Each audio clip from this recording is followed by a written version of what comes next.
où Bénédicte Masson n'est pas au bout de ses étonnements. La nuit que je passais, il est facile de l'imaginer. Moi qui avais tout vu dans le regard de Christine, je n'avais pas prévu cela. Un monsieur caché dans une armoire. Décidément, je ne serai jamais qu'un poète, c'est-à-dire la plus pauvre chose qui existe au monde. Tu étais tout pour moi, mon amour. Pour toi, mon âme languissait. Tout pour moi, une île verte dans la mer, une fontaine et un hôtel tout enguirlandé de fruits et de fleurs féeriques. Mais je n'avais pas prévu cela, le monsieur dans l'armoire. Désormais, la coupe d'or est brisée, que le glas sonne. Encore une sainte qui flotte sur le flot noir.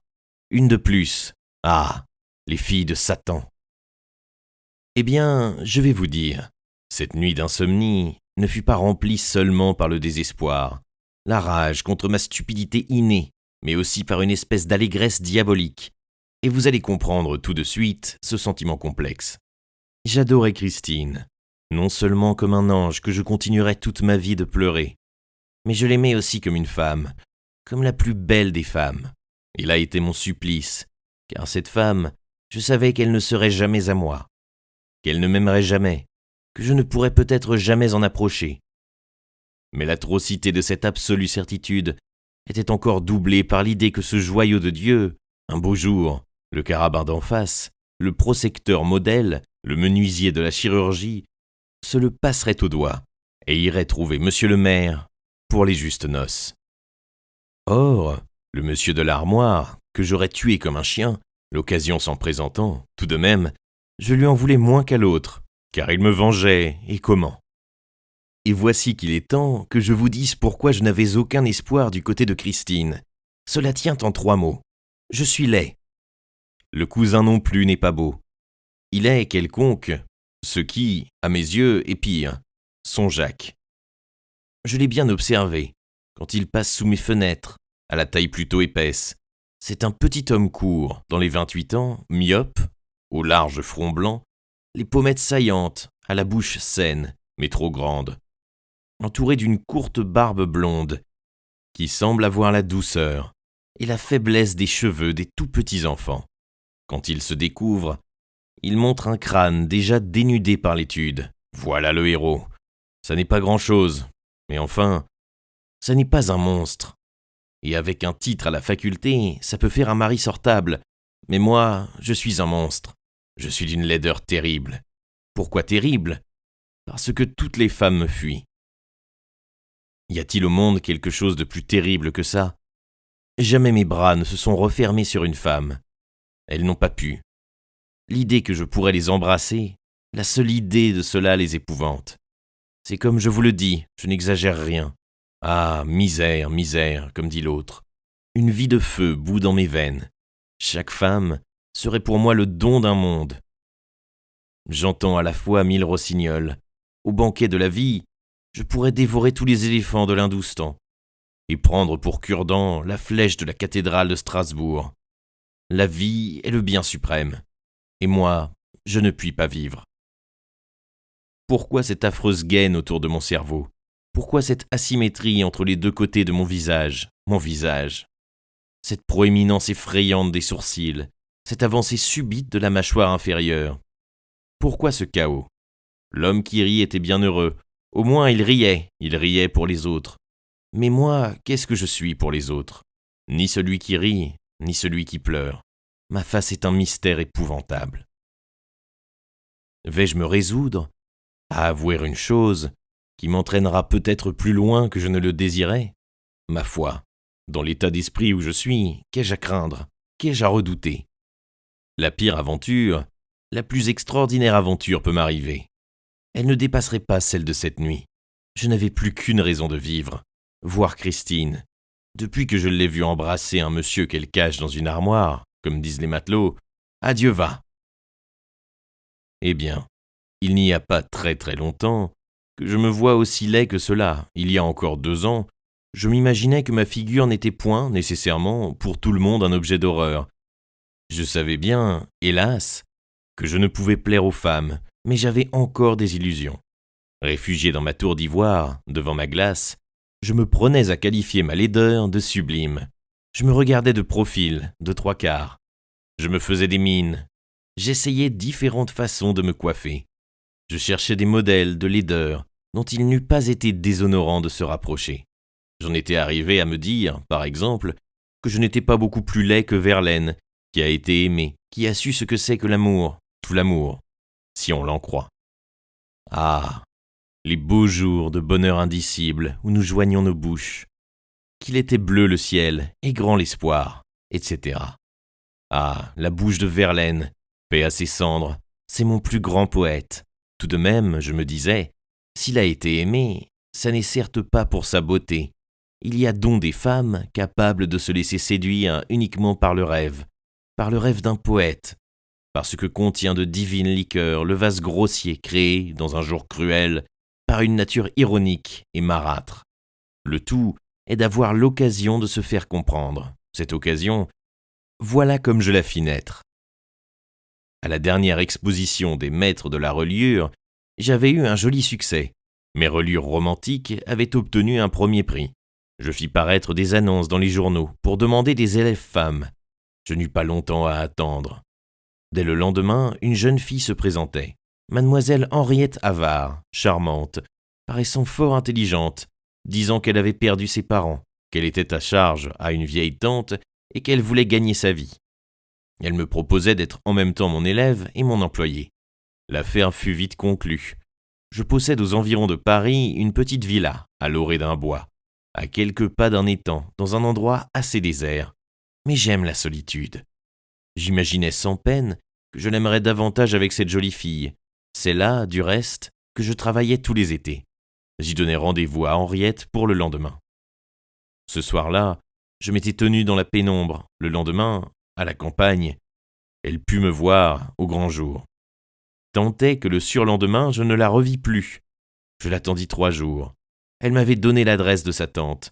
J'allai chez cette tante et lui demandai des nouvelles de sa nièce. Elle me répondit avec assez d'indifférence, du reste, qu'elle ne l'avait pas revue. Je n'insistai pas. Je ne voulais pas avoir l'air plus inquiet qu'elle-même. Sur ces entrefaites, une autre élève femme vint se présenter, Madame Claire Thomassin, une veuve, jeune également et jolie. Elle resta chez moi un jour. Cette fois, ce fut un monsieur dans les 50 ans qui vint, 48 heures plus tard, me poser des questions sur Madame Claire. Je lui répondis que je n'avais plus eu de ses nouvelles depuis son départ de chez moi. Il s'en alla, fort triste. Eh bien, j'ai encore eu 4 élèves femmes.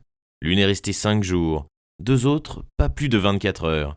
La dernière est restée 3 semaines. Avec celle-ci, j'ai pu croire que le miracle allait s'accomplir. Eh bien, au dernier moment, elle s'est éclipsée, comme les autres. Pour cette dernière, j'ai voulu en avoir le cœur net et j'ai fait une enquête. Je n'ai pu savoir. Nul n'a pu savoir ce qu'elle était devenue. Cette fois, je ne cacherai pas qu'une angoisse sourde, démesurée, commença de m'étreindre. Je n'osais pas faire remonter mon enquête plus haut, redoutant d'apprendre que les 3 autres aussi avaient disparu. Il y en avait déjà 3, à ma connaissance. C'était suffisant. Que les femmes me fuient parce que je suis laid, je comprends cela. Mais qu'elles me fuient jusqu'au bout du monde, qu'elles me fuient jusqu'à disparaître, qu'elles me fuient jusqu'au suicide, cela dépasse tout, tout. Qu'imaginer en dehors de ces hypothèses? Mettez-vous à ma place. C'est épouvantable. Encore si, pour une raison ou pour une autre, pour 6 autres raisons elles s'étaient toutes suicidées, on aurait retrouvé leurs cadavres.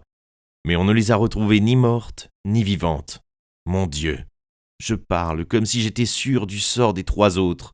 Eh bien oui, au fond de moi-même, je crois que le même mystère les lie toutes les 6, le même mystère de mort. Et personne ne se doute de cela, que moi. Heureusement.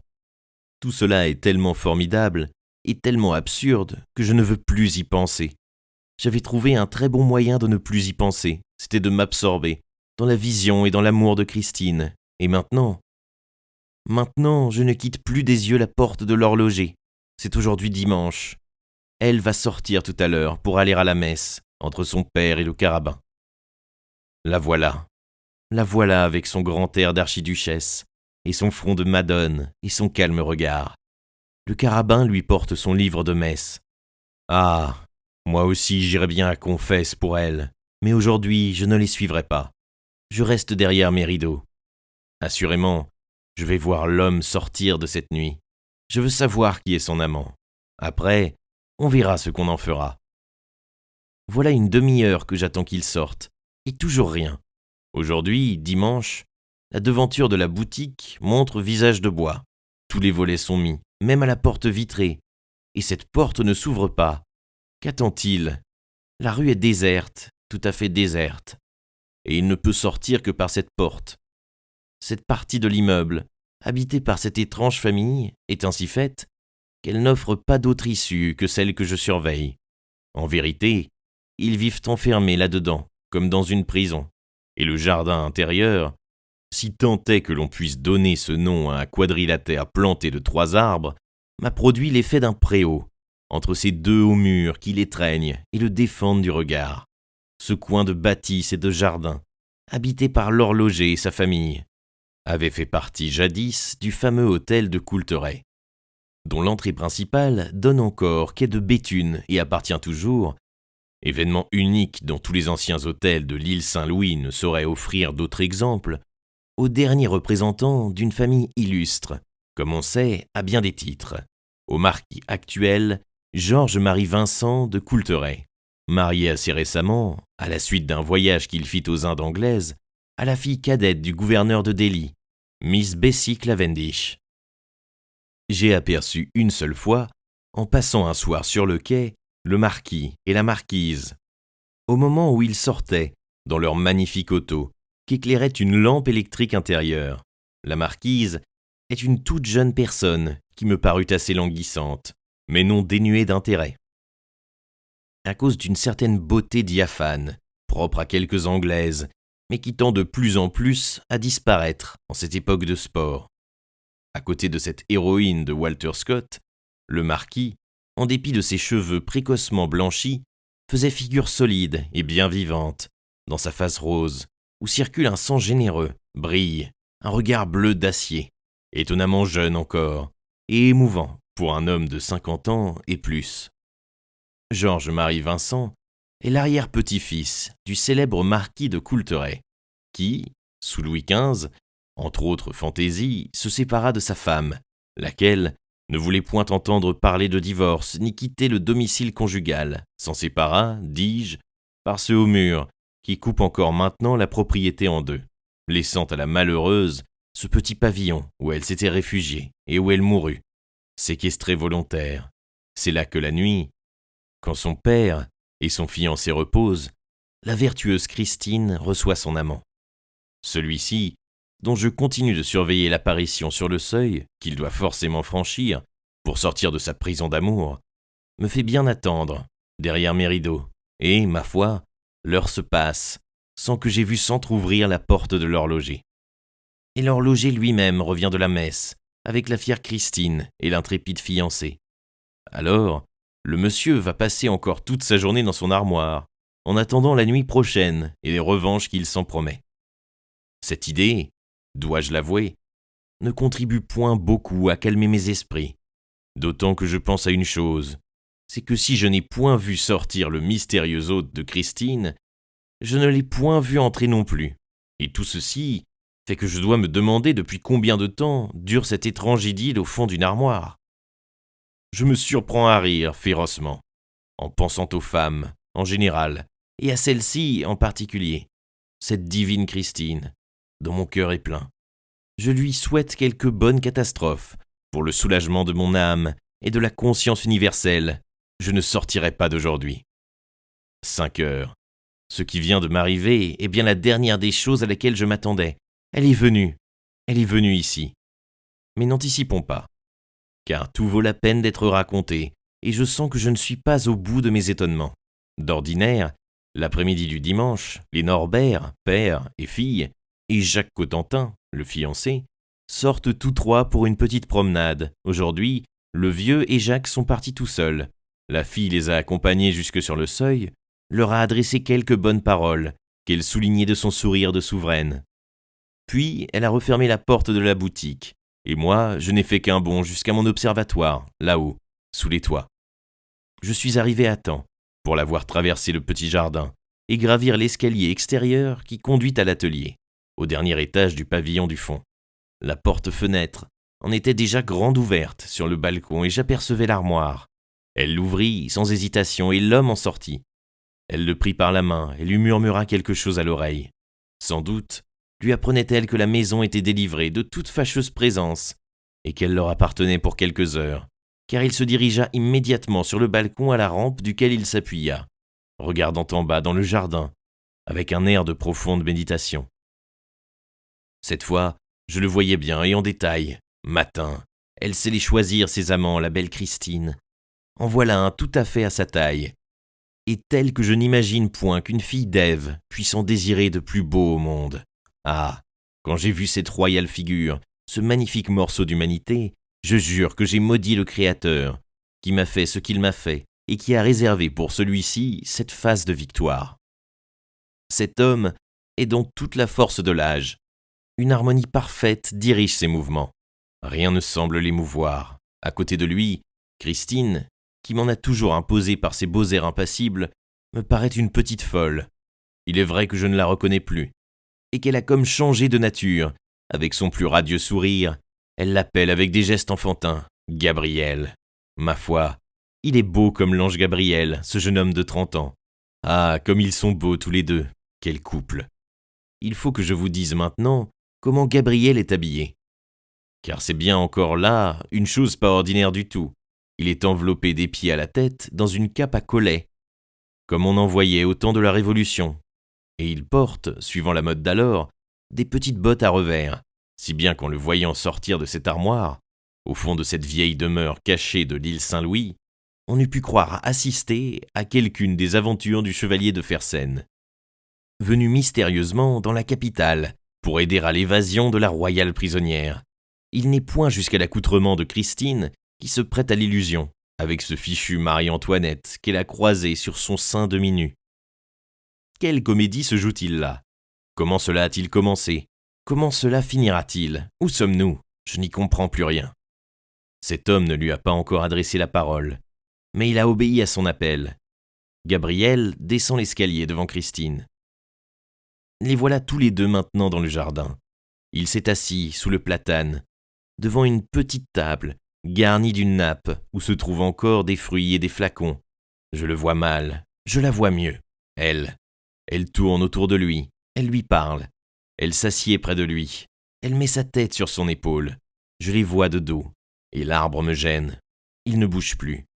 Ils restent ainsi tendrement, l'un près de l'autre, pendant des minutes que je ne saurais compter et qui ont été des plus cruelles de ma vie.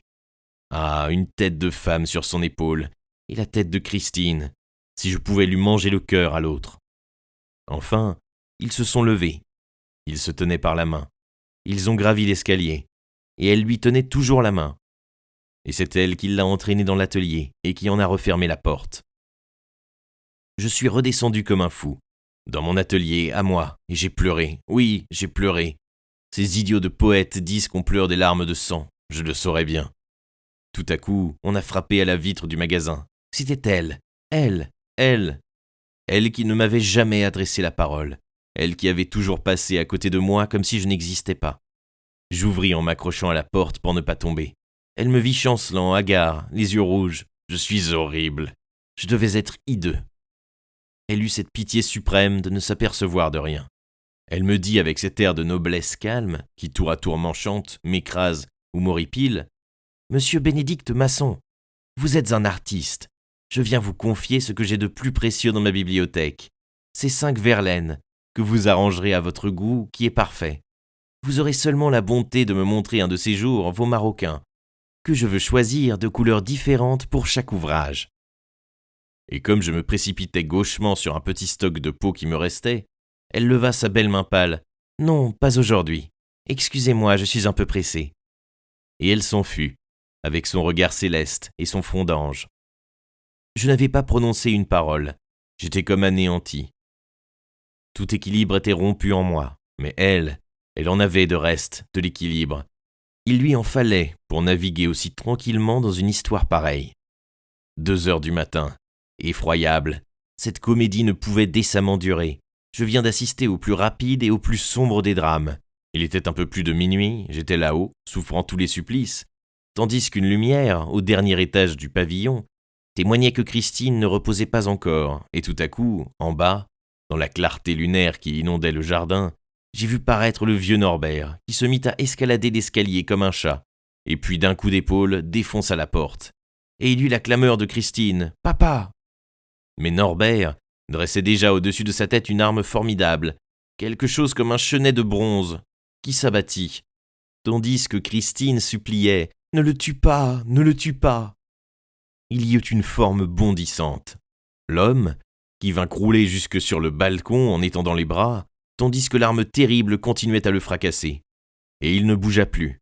Christine, délirante, s'était jetée sur sa poitrine. Et puis, il y eut un silence extraordinaire.